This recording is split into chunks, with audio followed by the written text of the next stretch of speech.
যা দেবী সর্বভূতেষু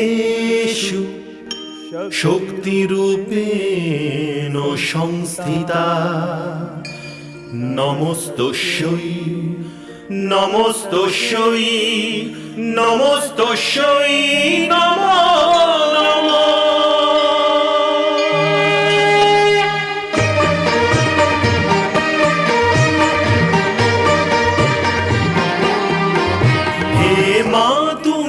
ভবতারিণী লক্ষ যজ্ঞ বিনাশিনী, হে মা তুমি ভবতারিণী, হে লক্ষ যজ্ঞ বিনাশিনী, হে সর্বমন্ত্র মহিমা তুমি সর্বদানব খাতিনী, হে সর্বমন্ত্র মহিমা তুমি সর্বদানব খাতিনী, হে তারিণী হে তারিণী নারায়ণী নারায়ণী শক্তি তুমি শূলধারিণী শূলধারিণী।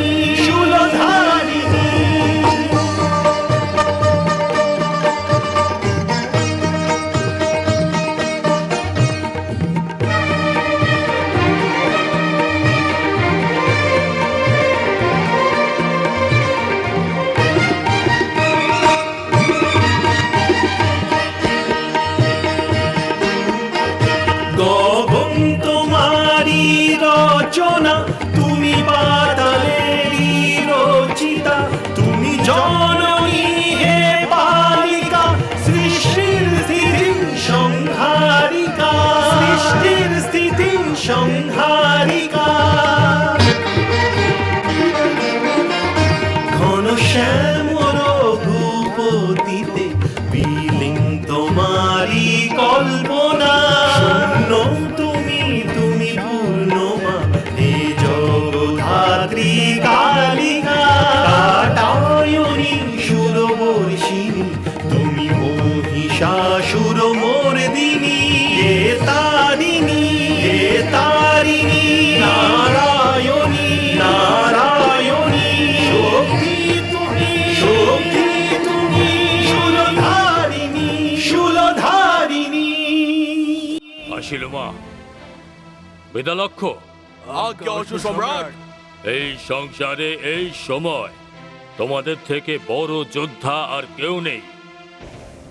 এটা সম্ভব যে সেনাপতি চিৎসরের বধ ওই স্ত্রী ছল করে করেছে, ছল করে। কিন্তু তোমাদের উপরে ওই স্ত্রীর রূপ আর সৌন্দর্যের কোনো প্রভাব পড়বে না। যাও দানব সেনাদের একত্রিত করো। আসিল মা, তোমাকে আমি এই মুহূর্তে দানবদের সেনাপতি হিসাবে নিযুক্ত করলাম। যাও দানবদের সম্মান রক্ষা করো, যাও। যথা আজ্ঞা দানবেন্দ্র। আমি আর বিদালক্ষ ওই স্ত্রীর শির কেটে এইখানে নিয়ে আসবো।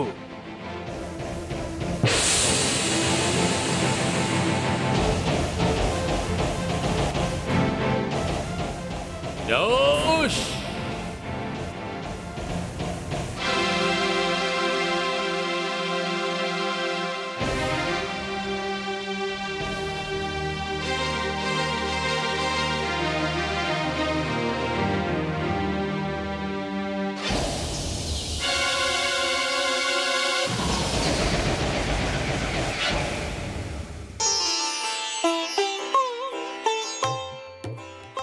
হে কমল নয়ন, আপনি কোথায় চলেছেন? মহাদেবী, শক্তিস্বরূপা দুর্গা ভবানী মহিষাসুরের সেনার সঙ্গে একাই যুদ্ধ করছেন। আমি জানি যে উনি সক্ষম, উনি শক্তিস্বরূপা, কিন্তু এই রকম স্থিতিতে আমি শান্ত থাকব এ আমার সিদ্ধান্তর বিপরীত। আপনি সত্যি বলেছেন, কিন্তু হে পদ্মনব, এইটুকু মনে রাখবেন যে মহিষাসুরের বধ ওনারই হাতে হবে। হে মহাদেবী, কেবল এই কারণেই তো আমি দেবাসুর সংগ্রাম থেকে নিজেকে সরিয়ে নিয়েছিলাম, কিন্তু দেবী অসুর সংগ্রাম থেকে নিজেকে সরাতে পারবো না।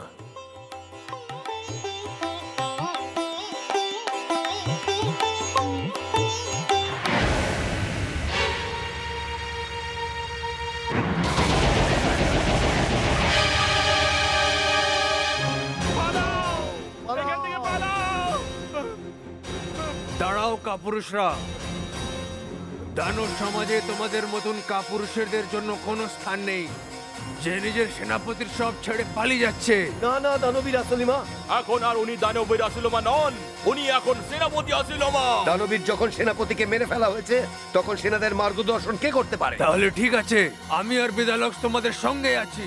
চলো ওই স্ত্রীকে দানবদের সঙ্গে এরকম ব্যবহার করার জন্য দণ্ড দিই। চলো।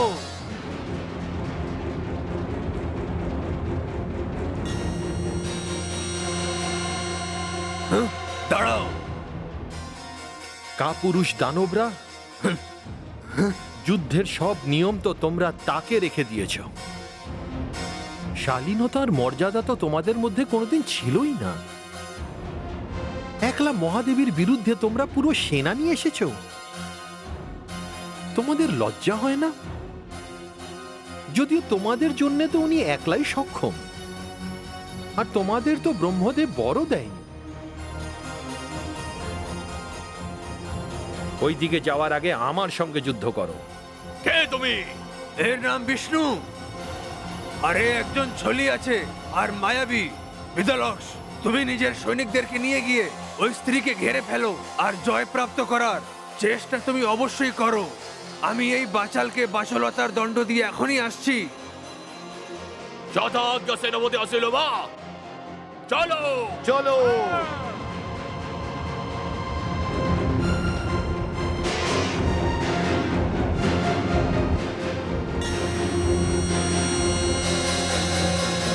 আক্রমণ!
মৃগরাজ, আমি যার অপেক্ষা করছি তিনি তো এখনো এলেন না। মনে হচ্ছে যে তিনি যেন একটা একটা দানবের মস্তক কাটা যাওয়ার পরেই আমাদের সামনে আসবেন।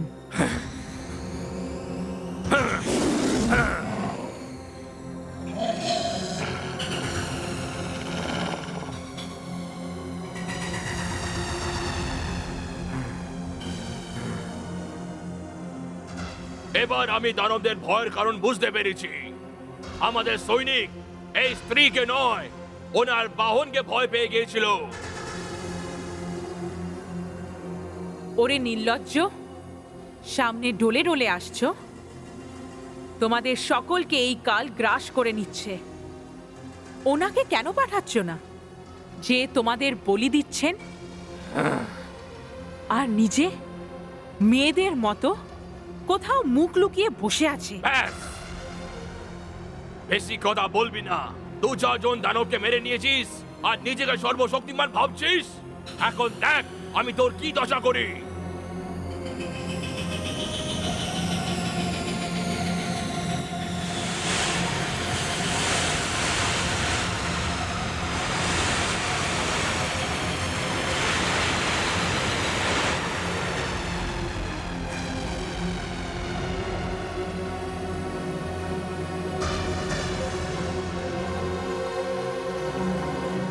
আক্রমণ!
আসবে, এবার ও নিজেই আসবে মৃগরাজ।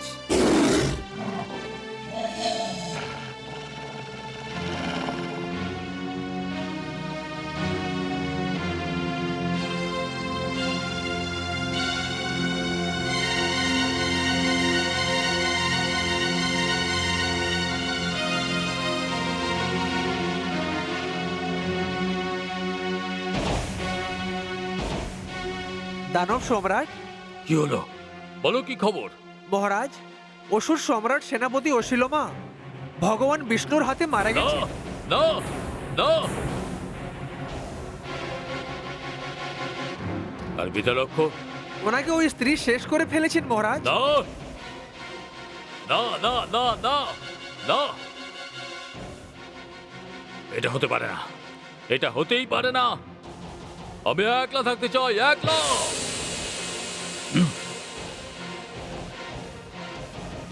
অর্ধেকের বেশি দানবীর মৃত্যু প্রাপ্ত হয়েছে, আধা সেনা মারা গেছে।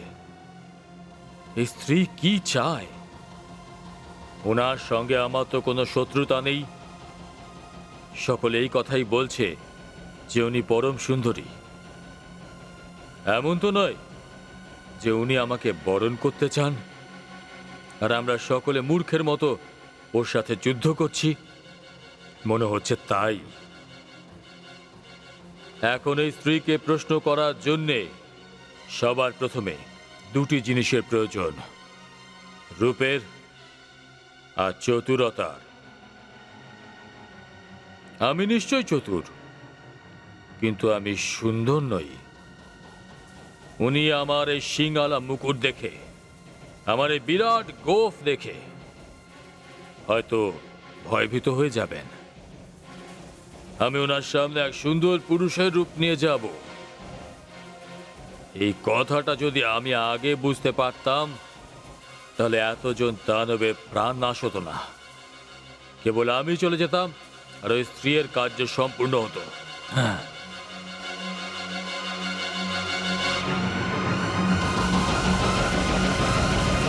বিনাশ!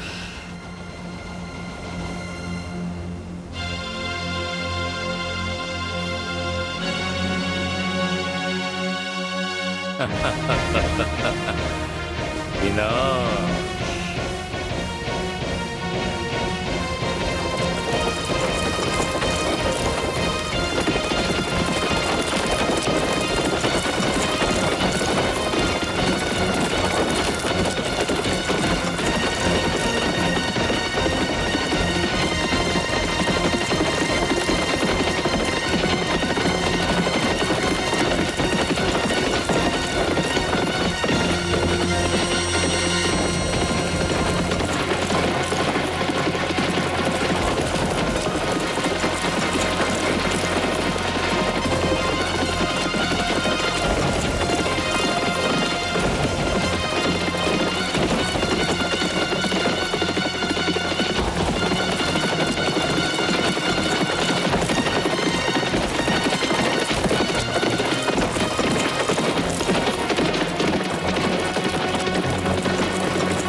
আমাদের রাস্তায় ইনি কে দাঁড়িয়ে আছেন?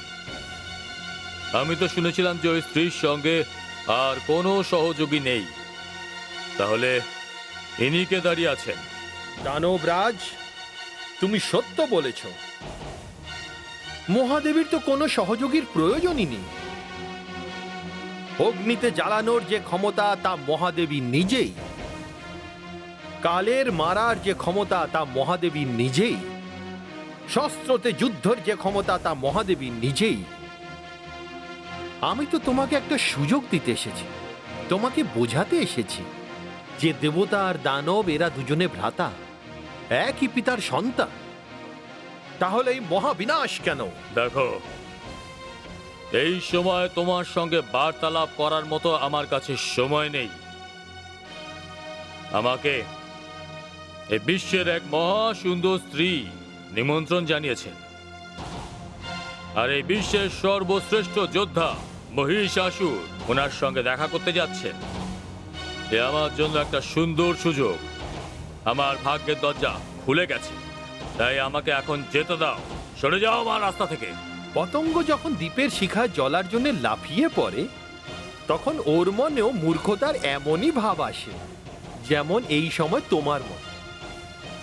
তোমার কাল তোমাকে টেনে নিয়ে যাচ্ছে। আমি তো এখানে তোমার সেনাকে আটকানোর জন্য দাঁড়িয়ে আছি। তাহলে ঠিক আছে, তুমি যদি আমার রাস্তা আটকানোর সিদ্ধান্ত নিয়ে নিয়েছো, তাহলে আমিও তোমাকে তোমার পরিণাম পর্যন্ত পৌঁছে দিচ্ছি।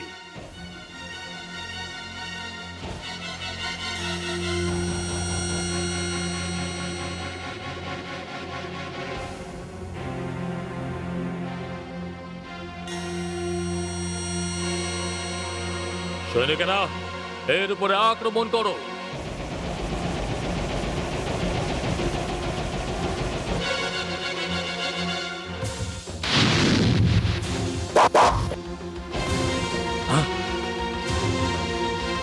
আক্রমণ!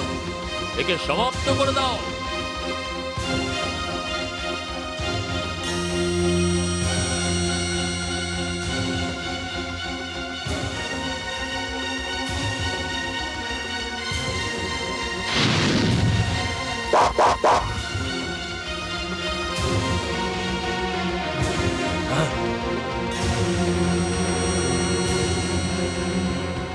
বিনাশ!